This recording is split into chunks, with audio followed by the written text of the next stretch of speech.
Folks at home, welcome back to the 5-acre pond build, and if you missed the previous videos in this series, I'll put links down in the description below. And this is our second week of pumping 100 gallons a minute into the pond, and I can happily say it's starting to fill up. This is a quick look at what it looked like on day one when we started pumping water in, and here's a shot of what it looked like at the beginning of this week. So the time lapse didn't turn out too good, so we're flying the drone each day or every couple days so we can track the progress as that water level rises. And you can see here that water got really muddy, and that's because we finally got some heavy rain. We had a storm that came through last night that dropped about 3 inches in an hour, and it muddied the water up a little bit, but then as you can see, it cleared back up. And this is a better angle that I like because you can see how the water is starting to fill up in the shallow portions of the pond. And earlier, the bass teepee that I built last week wasn't in the water, but now you can see the legs of it are underwater. And I'm guessing that by next week, the entire bottom of the pond will be covered in water, and then from there we just have to fill it up to the top of the drain pipe.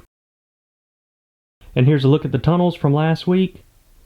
And this week we're over halfway up the very top tunnel. And the drain pipe, I'd say, has maybe 4 to 5 feet left before we're completely full.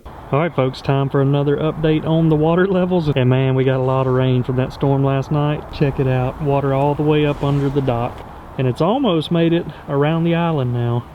We are definitely getting there.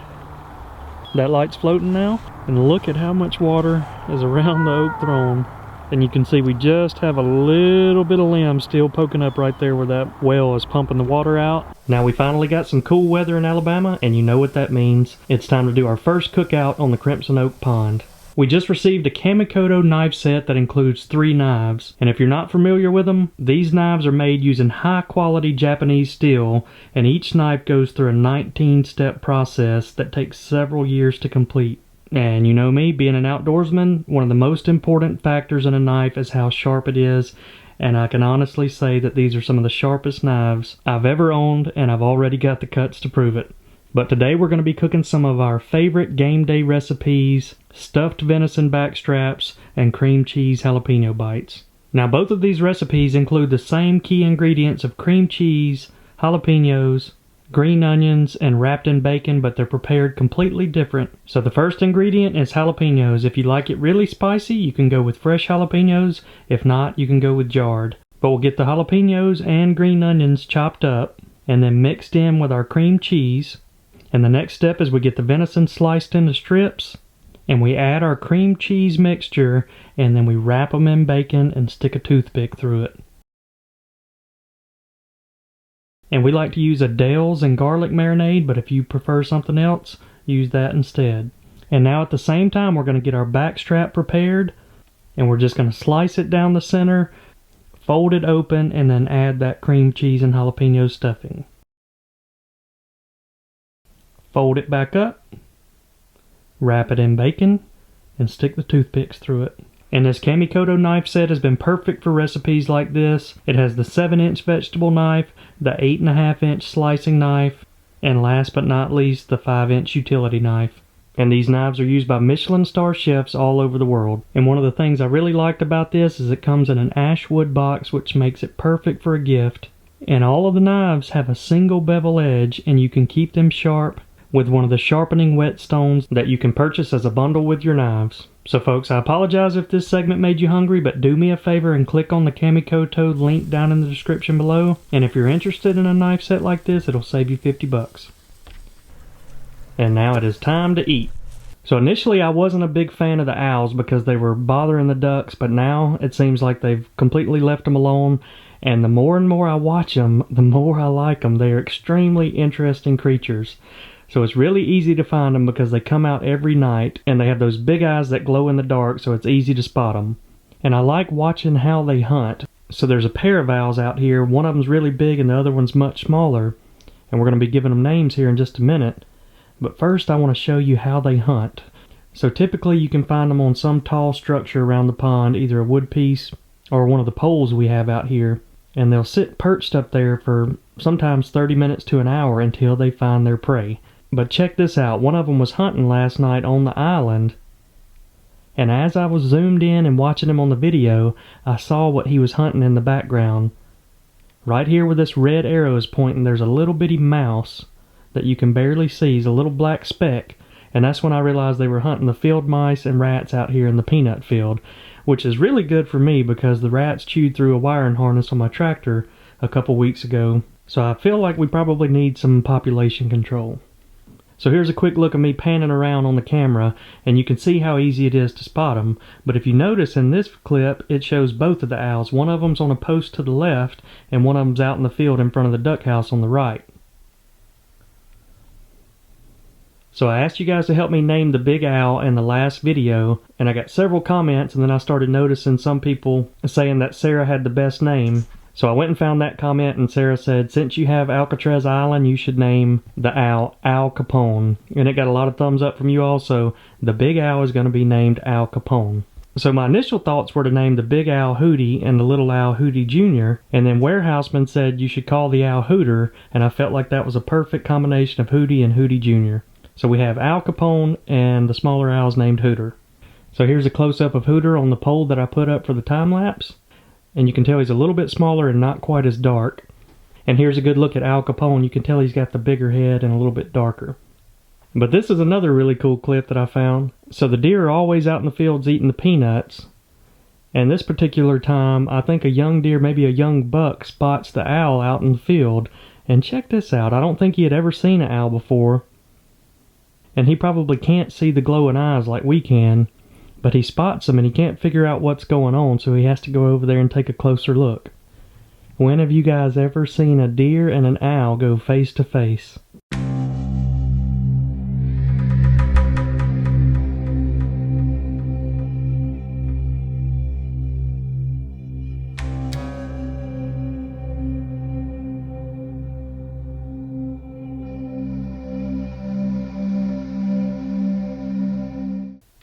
And then when the owl flies off, it spooks the young buck.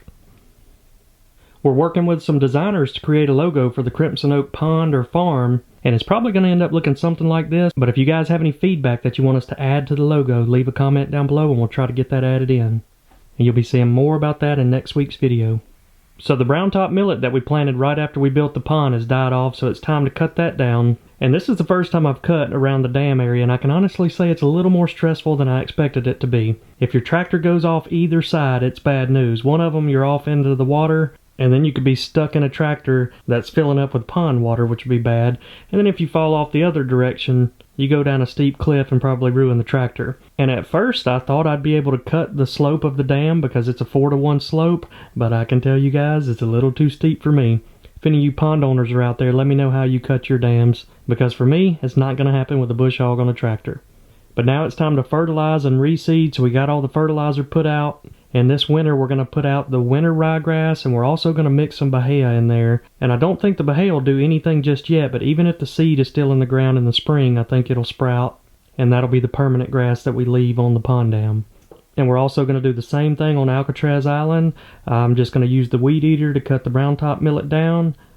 And then I come back through and reseed it with some winter ryegrass for this winter. It should give everything that nice green lush look all winter long.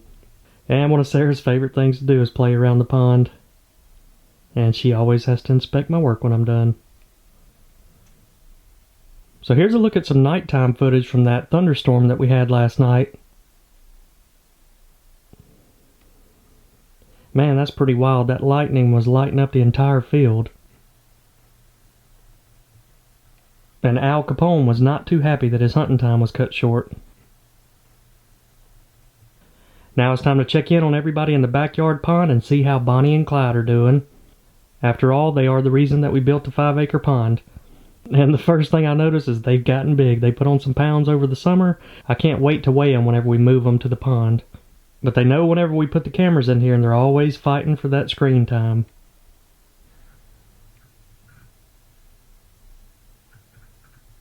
Even the bluegills do it. But everybody seems to be doing good. All the bluegills are here, and even Outlaw the black crappie made an appearance.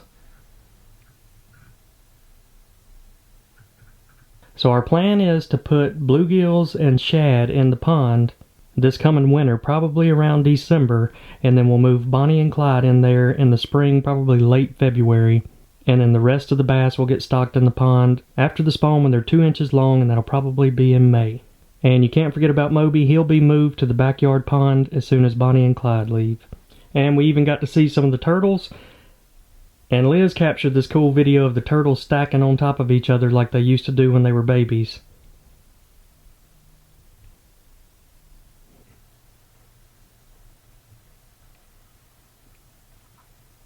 Now it is time to feed Mr. Moby.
Now let's take a look at some of the deer cam footage.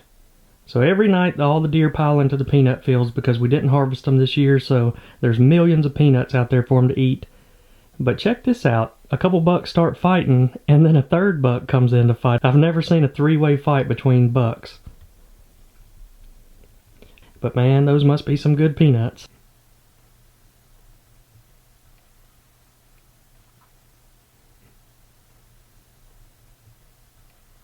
Big herds of deer move through every night.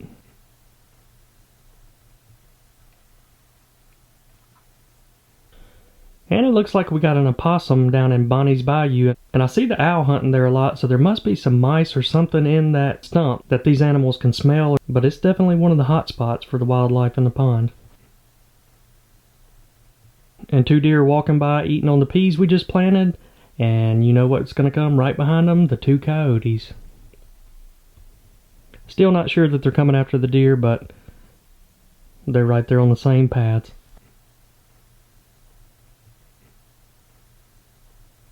And we finally got a daylight shot of some deer out eating those peas we just planted. Alright folks, that is going to wrap up this video. Make sure to hit that subscribe button because we're only a couple weeks away from the pond being completely full and wrapping this project up. But I hope you all enjoyed this video, and we will see you all next time.